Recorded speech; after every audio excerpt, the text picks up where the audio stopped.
How's it going? This is Kevin Cleary with The View from the Pew. This video is to share some things that come from a discussion we actually had last week at Camp Oma. If you were there, then you're familiar with it. If you're not there, then I'll just tell you, we discussed sort of Christian evidence type stuff. Is Jesus really God? Is there a God at all? Is the Bible really trustworthy? A number of things like that, and then we considered what we can do with some of that information. Now, for those of you who are sort of just starting out to think about and discover Christian evidences and want to be able to give an answer, as Peter says, for the hope that is in you with gentleness and respect, I want to share some resources with you that have helped me and hopefully will help you too in getting a good background in Christian evidences and being able to discuss with people who think differently and act differently and maybe feel differently about things than you do, allow you to discuss with them on an intelligent and rational basis whether or not what we believe as Christians makes any kind of sense. There'll be some other videos so we'll talk about that coming up, but for now I want to share some tools with you, some resources that I found very handy, and I've kind of broken them up into categories. There's quite a number of books here, so bear with me, and hopefully some of this stuff will be helpful to you. I want to start out with a series of books that's become really popular and for good reason, and that is the Case for books. I've got a couple of them right here. You can see Case for Creator and Case for the Real Jesus. Both of these are very good. This one has no slipcover on it, but both of these are very good. Written by Lee Strobel. Strobel does a great job investigating as a journalist these claims that the strength of Lee Strobel's series is that he interviews world-class experts in their fields, and so you can read about the authors that he interviews and then go find their books and do follow-up research from that. So very, very good series of books. I'd highly recommend it. Very accessible, very readable, great for giving away to friends and family members who maybe think differently or who have some questions about things. Next book I'd like to go to is also one for sort of the beginning and sort of getting your head around some of this stuff. This is New Evidence That Demands a Verdict by Josh Mcdowell. Mcdowell has some early work that wasn't that great. He has done a much better job with this book than with the first one.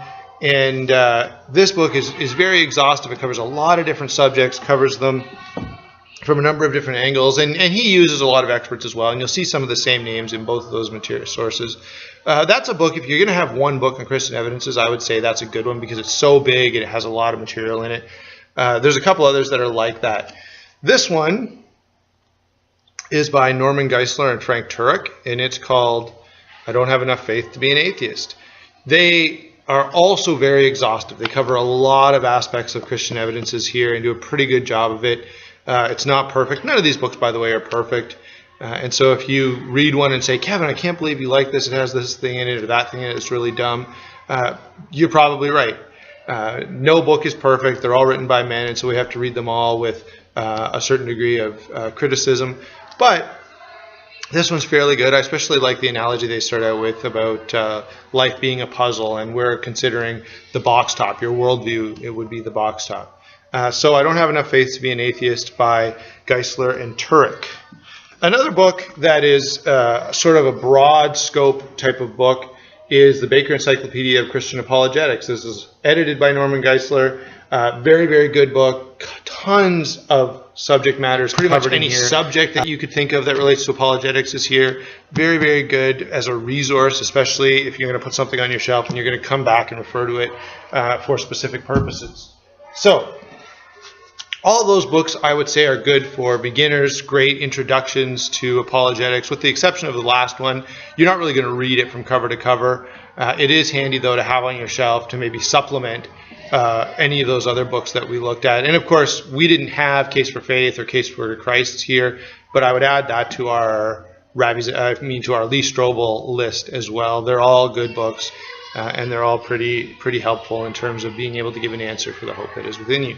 Now, I want to shift gears and take one step further, okay? And so many of these next books, especially this one, Reasonable Faith, here's one of the guys that Lee Strobel interviews in his books.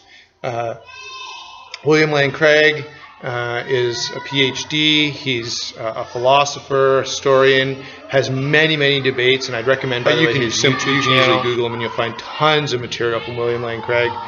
This book Reasonable Faith is an excellent, excellent resource, but I must warn you, it's considerably more advanced, a little heavier reading than those other books we've looked at up to this point. It's very good, it's very exhaustive, but somewhat exhausting reading it.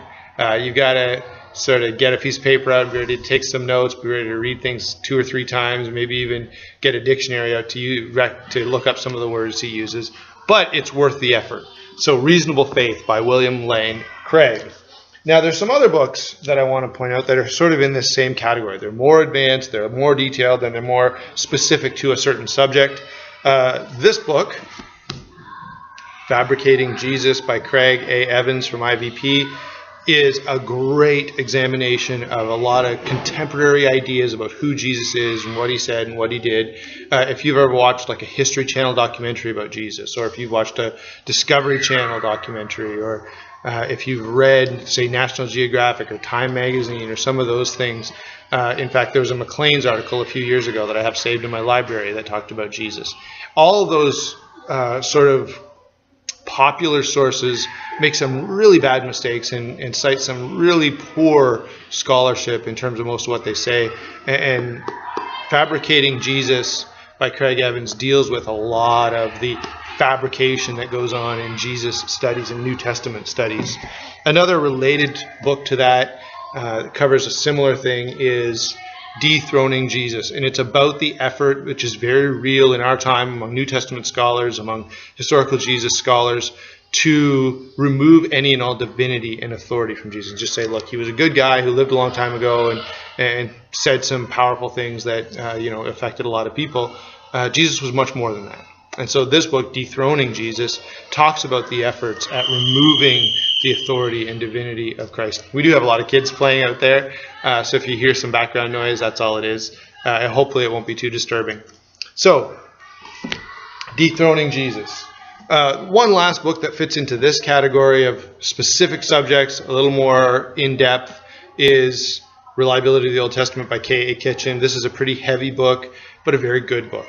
Probably one of the best books written on the reliability of the Old Testament. And there's not a lot of them out there because most people argue for the existence and reliability of the New Testament and then say, well, the New Testament says the Old Testament's reliable, so we have to believe it. K.A. Kitchen, on the other hand, goes to the Old Testament and really examines whether or not we can trust the things that we read about there without hinging it on Jesus said or the New Testament said or Paul said, just to stand on its own merits.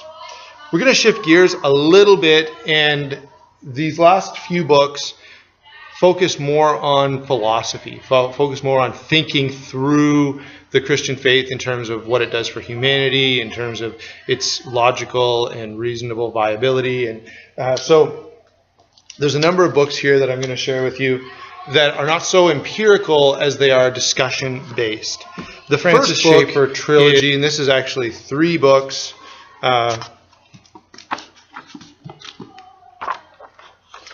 The God Who Is There, Escape from Reason, and He Is There and He's Not Silent. So I'm going to hold that up so you can read it. Very, very, very good material here. Francis Schaeffer is just a great writer, great communicator. One of those books that you almost like to read, sort of like C.S. Lewis, or you just read him because he's such a great writer and he just sounds so wonderful. Schaeffer is very good. Again, this is a harder book to follow, harder book to read, but worth getting into. Another book that fits into this vein, although which is much more accessible, is The Universe Next Door by James W. Sire, The Universe Next Door.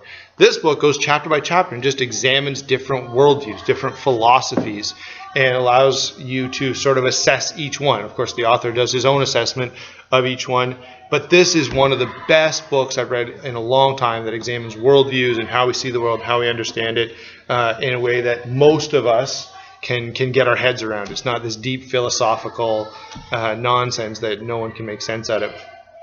Now, along these same lines is an author that probably most of you have heard of, Ravi Zakari. Ravi is excellent. And I would say probably his best book is Can Man Live Without God? Some of you could debate that with me, but this is a book that came out of a series of lectures delivered at Harvard. He really examines if man can emotionally and intellectually and morally live in absence of God? And of course, his answer is absolutely we cannot. And he does a great job of supporting that answer. Here's another book from Ravi, Deliver Us from Evil, about the influence of atheism and the secularization of our society and some of the damage that that's done and it's doing. Of course, there's still Jesus among other gods. So that gives you a good starting point. This field of apologetics, Christian evidences, is vast, and we could go through books all day and all night and never sort of wrap up this video, but we're already considerably longer than I like to be with these videos. Thanks for bearing with me, and I really hope that you'll get your hands on some of these books, that you'll take the time to read and consider the information that's in there, so that you can examine what you believe and why you believe that. You can think critically about the conclusions that you've drawn about life and the world and everything around you. And so I think those books will be a blessing to you. They have been a blessing to me, and that's The View from the Pew.